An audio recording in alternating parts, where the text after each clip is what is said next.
Louvado seja nosso Senhor Jesus Cristo, para sempre seja louvado. Bom dia, amados irmãos e irmãs da nossa RCC Niterói. E quem fala é o Padre Robson Magalhães. Com alegria quero iniciar essa manhã com vocês na presença do Senhor, pedindo ao Espírito Santo para que Ele venha derramar sobre cada um de nós os seus dons, os seus mistérios, para que todos nós possamos de fato beber desta fonte que é o Espírito Santo a cada um desses dias. Então, você que neste momento está nos acompanhando pela nossa página no Facebook, quero saudar com alegria cada um de vocês, para que nós possamos nesta manhã de hoje, mais um dia na presença do Senhor, glorificar a presença dEle. Então vamos juntos? Em nome do Pai, do Filho e do Espírito Santo. Amém. Vinde, Espírito Santo, e enchei os corações dos vossos fiéis, e acendei neles o fogo do vosso amor. Enviai o vosso Espírito, e tudo será criado, e renovareis a face da terra. Oremos. Deus, que instruíste os corações dos vossos fiéis com a luz do Espírito Santo, fazei que apreciemos retamente todas as coisas, segundo o mesmo Espírito, e gozemos sempre de sua consolação, por Cristo Senhor nosso. Amém. Nossa Senhora, sede da sabedoria, rogai por nós.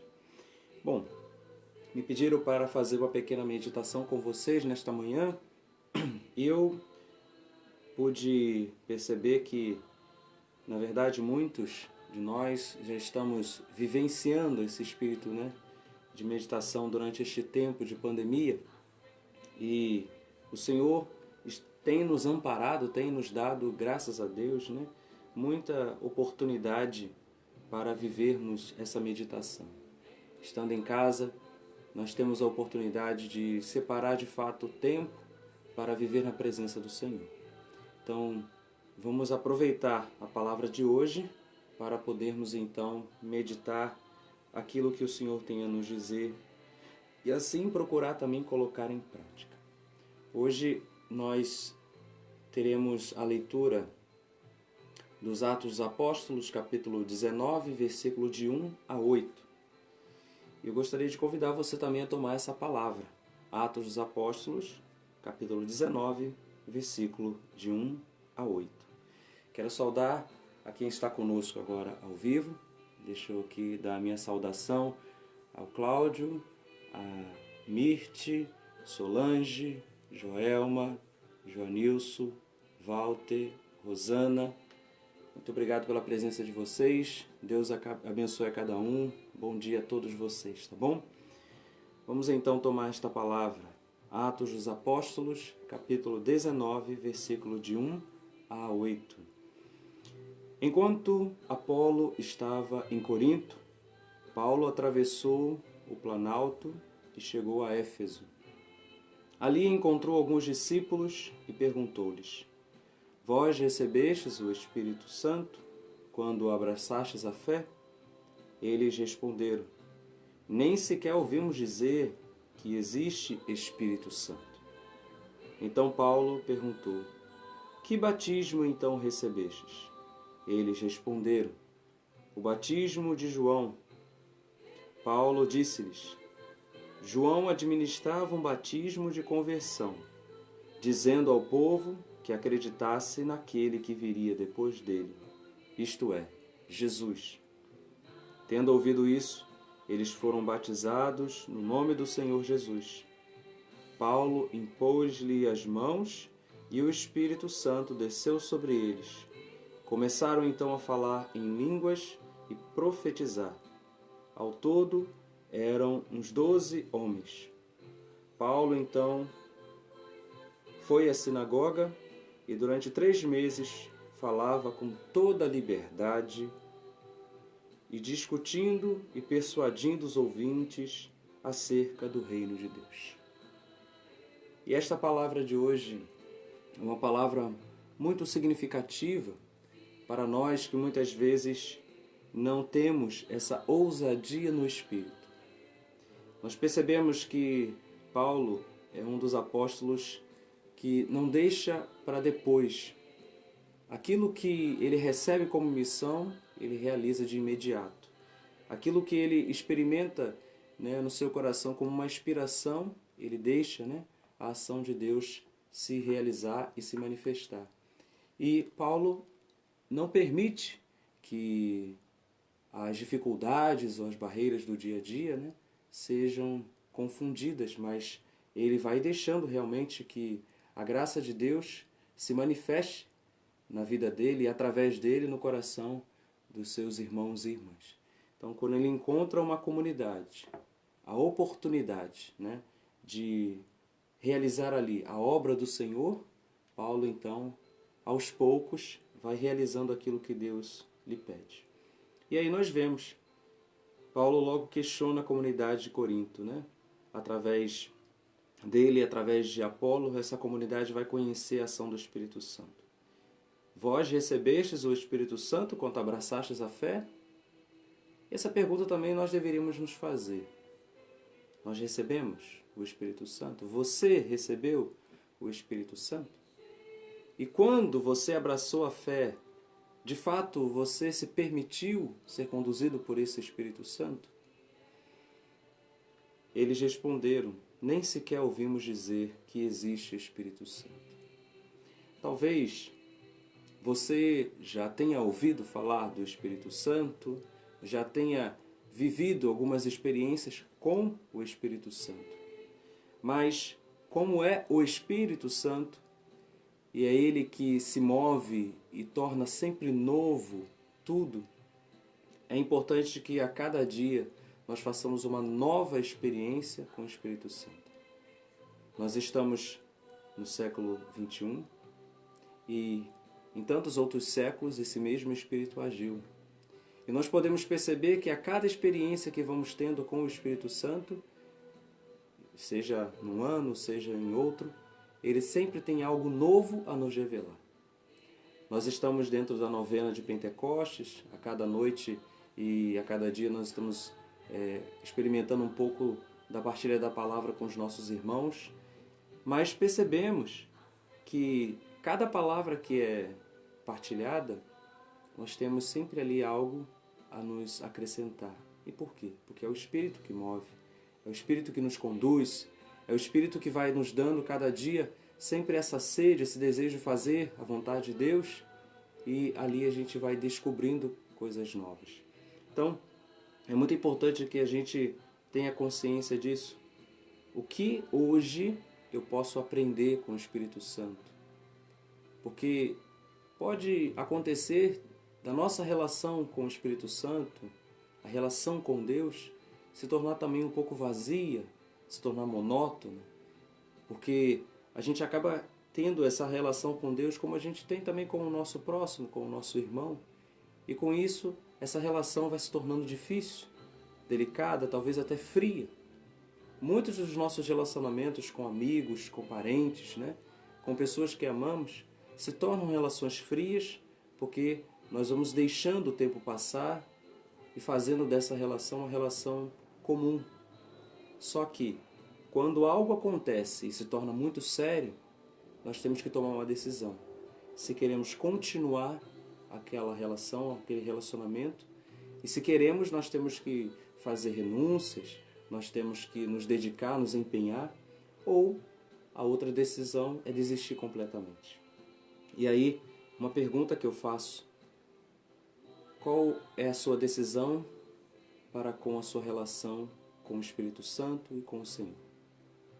Se é necessário hoje aprofundar essa intimidade, crescer, é preciso fazer renúncias. E a primeira renúncia é contra aquilo que nós reconhecemos como pecado.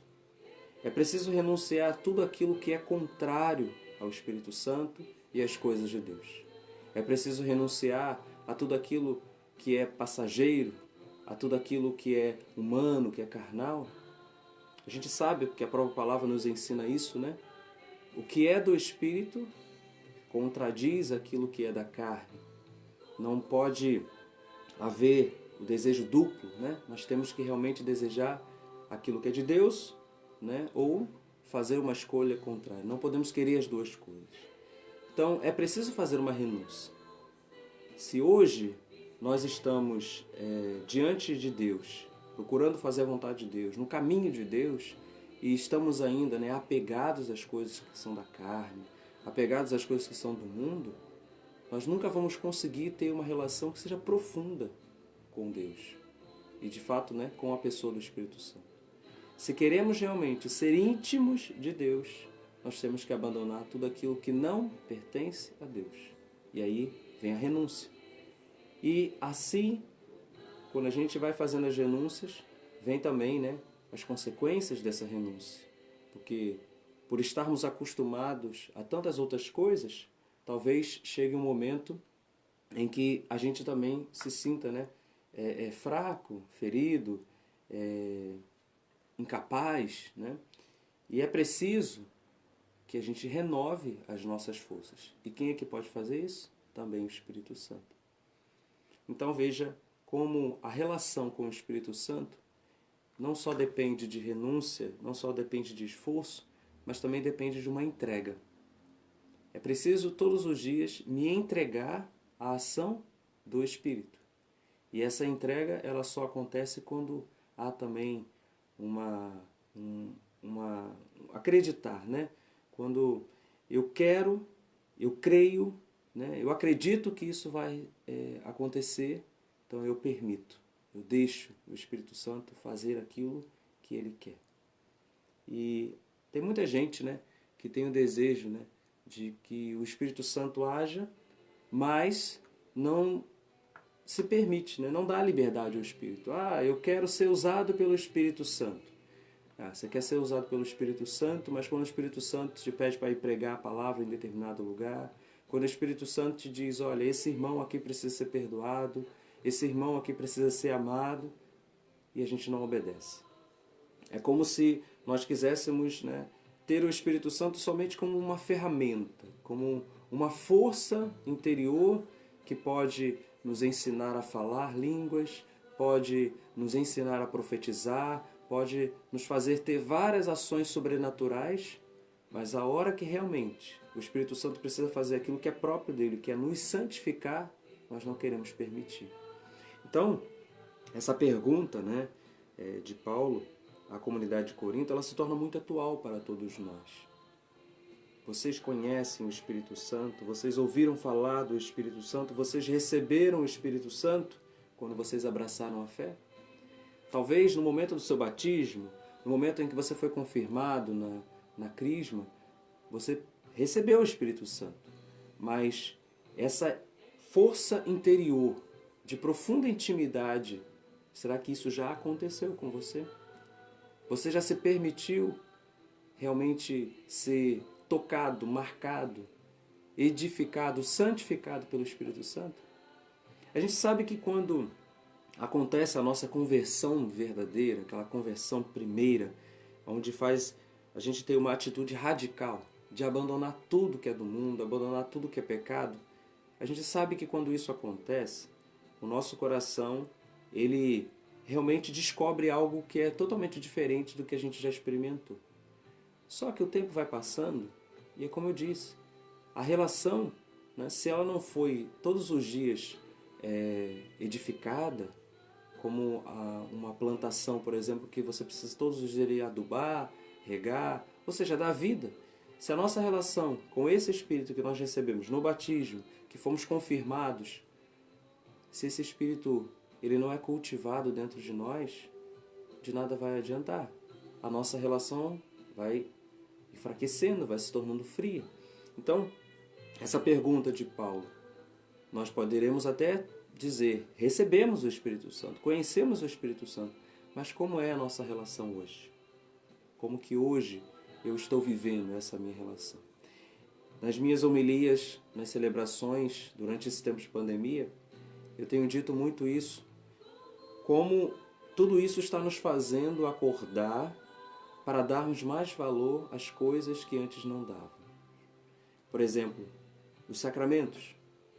Nós, muitas vezes, tínhamos oportunidade de nos confessar, tínhamos oportunidade de comungar, e muitas vezes menosprezávamos, né, esse tempo, essa oportunidade, porque colocávamos outras coisas no lugar, à frente disso. Né? A minha preocupação primeiro com o meu trabalho, minha preocupação primeiro com as minhas necessidades. Por último, eu vou à igreja. Por último, eu vou me reconciliar com Deus. Por último, eu vou ter, né, uma comunhão perfeita com Deus. Mas agora, quando se faz necessário, né, agora quando o coração, quando a alma, né, grita pedindo os sacramentos, aí a gente descobre o grande valor desse sacramento, a grande importância, né, desse sacramento.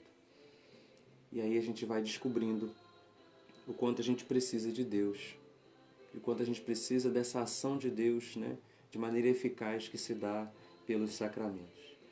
Então, valorize a ação, né, dos sacramentos na sua vida. Quando tudo isso passar e você puder retornar, faça valer a pena cada confissão, cada Eucaristia, né, cada momento que você terá na presença do Senhor. E enquanto isso não acontece, peça que o Espírito Santo, né, já vá trazendo a consolação. Eu sempre carrego comigo essa imagem de Nossa Senhora, sede da sabedoria, né? Acabaram de perguntar, né? De quem é esse título, né? Nossa Senhora é sede da sabedoria, né? A sabedoria é o próprio Cristo, né? E ela é a sede. Na ladainha nós dizemos isso, né? Sede da sabedoria, rogai por nós. E é bom até esclarecer, né? Tem muita gente que lê sede de sabedoria, não é sede, né? Sede, lugar, né? Lugar, o trono, a cátedra, o lugar onde Jesus, né, se coloca como sendo o centro, né, a sabedoria. Ela é a sede da sabedoria. E eu gosto muito de invocar, né, Maria, sede da sabedoria, porque como sede, ela nos concede realmente a oportunidade de beber da fonte que é o seu Filho Jesus, para compreendermos todas as coisas. E quando Jesus sobe aos céus, como nós celebramos ontem, né, ele diz que enviará o Espírito e esse Espírito nos fará compreender todas as coisas. Existem muitas coisas que nós não compreendemos. Inclusive nesse tempo agora, quando tudo isso está acontecendo, muitas coisas estão nos tornando confusos. Ao ponto até mesmo de muitos irmãos, né, se exporem, falando aquilo que pensam, aquilo que desejam, para colocando suas opiniões, né, sobre vários aspectos e infelizmente acabando até mesmo, né, cometendo erros. Tomemos muito cuidado, porque também isso é uma grande armadilha do inimigo para se fazer perder, para se colocar no coração de muitos fiéis a decepção, o desânimo. O inimigo, eu costumo sempre dizer isso, o inimigo de Deus, ele não está preocupado em nos fazer cair no pecado. O principal, né, a principal ação, o principal desejo do inimigo não é nos fazer cair no pecado. Porque ele sabe que a partir do momento que nós cairmos, nós poderíamos buscar reconciliação e nos levantar. O que o inimigo de Deus quer é que nós permaneçamos no pecado. Ou seja, que não tenhamos mais aquele espírito de fé, de esperança, para dizer, eu posso mudar, eu tenho jeito, eu tenho solução.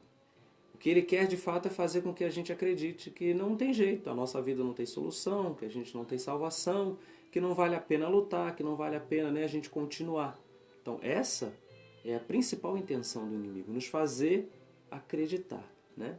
E com isso a gente acaba, né, perdendo a oportunidade, né, de se esforçar e de se tornar pessoas melhores. Então vejam, como é importante você, né, em primeiro lugar, crer na sua salvação. E quem vai realmente fortalecer isso dentro de você é o Espírito Santo. E ele vai te dando sabedoria.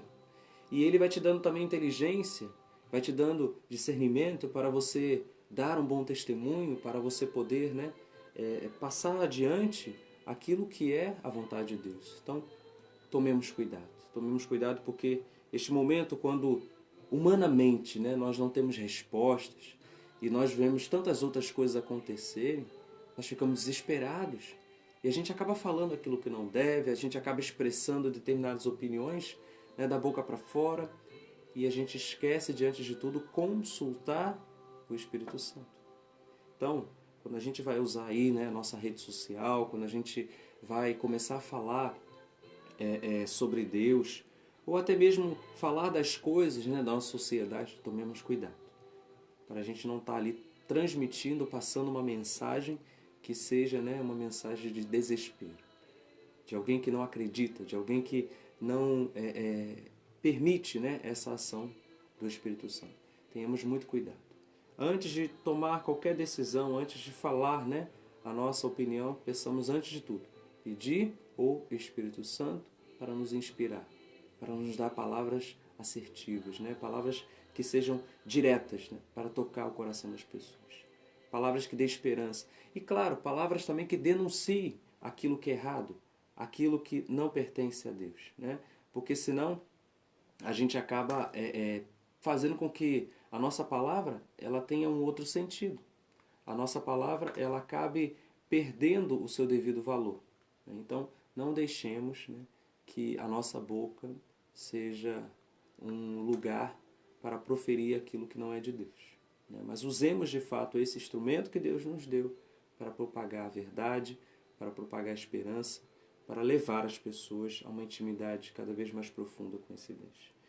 Nós conhecemos tantos textos da vida dos apóstolos, e uma carta que eu gosto muito é a carta de São Pedro, no capítulo 3, no versículo 15, que nós ouvimos também há pouco tempo, esses dias, se eu não me engano, na quinta-feira, onde Pedro pede que nós possamos dar razões da nossa esperança. Como isso é importante, isso é fundamental. Inclusive, quando nós estudamos, né, na teologia sobre esta carta, nós falamos sobre a importância do nosso discurso ser um discurso coerente. Ou seja, eu não posso falar daquilo que eu acredito da boca para fora ou sem argumentos.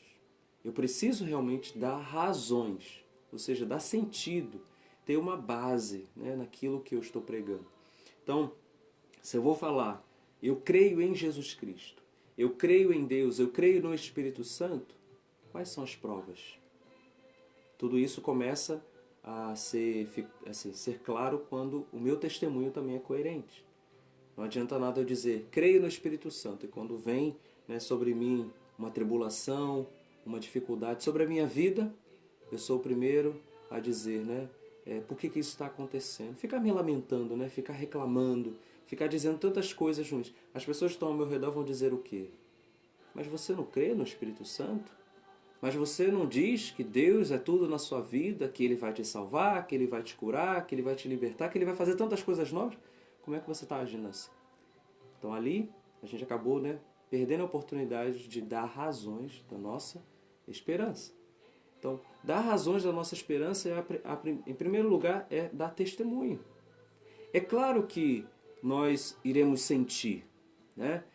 Se alguém que nós amamos, por exemplo, morre, se alguém que nós amamos está passando por uma dificuldade, está numa limitação, está numa doença, é claro que nós vamos sentir. Nós não vamos ser falsos, né? Vamos dizer, não estou sentindo nada, eu acredito em Deus, está tudo bem, e Deus está no controle de tudo. Humanamente, né? Nós somos humanos, então nós vamos sentir. Agora, a fé que nós temos deve nos levar a ter uma visão sobrenatural. Ou seja, mesmo que tudo aquilo esteja acontecendo, nós temos esperança de que algo melhor virá. Mas, padre, e a pessoa morreu? Pode haver coisa melhor do que depois de eu ter rezado tanto e a pessoa morrer? Sim, pode haver. O céu. Ah, padre, mas eu queria que essa pessoa estivesse aqui comigo. Isso é um desejo seu. E o desejo de Deus? Onde ele fica?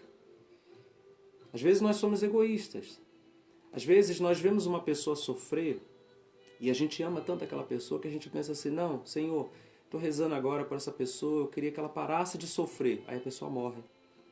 E aí a gente fica sem entender, mas por que Deus fez isso? Por que Deus permitiu que essa pessoa morresse? Talvez por causa da nossa pressa. A gente pediu para a pessoa parar de sofrer. E talvez se ela continuasse, a condição, a natureza dela não iria lhe permitir, né, ter uma saúde perfeita e ela iria sofrer. Talvez não iria sofrer no corpo, mas poderia estar sofrendo na alma, uma angústia por ter passado por tudo aquilo, por não ter conseguido superar, né? A gente não sabe como se encontra o coração do próximo. A gente não sabe o que muitas vezes se passa na consciência, no coração, mas Deus sabe. E por isso a gente pode dizer, Deus sabe o que é melhor para todos nós. Quantas vezes nós também nos questionamos, né? Quando a gente perde alguém que é muito bom. Eu já ouvi isso várias vezes, as pessoas dizerem: ah, morre tanta gente boa e os ruins ficam.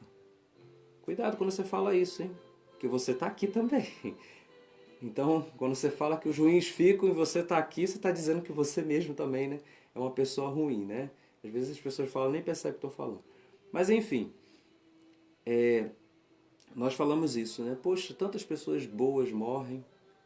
Por que essas pessoas boas morrem? Talvez porque se elas permanecessem aqui, já não seriam mais tão boas assim, né? Talvez porque se estivessem ainda no meio de nós, poderiam correr o risco de se perder.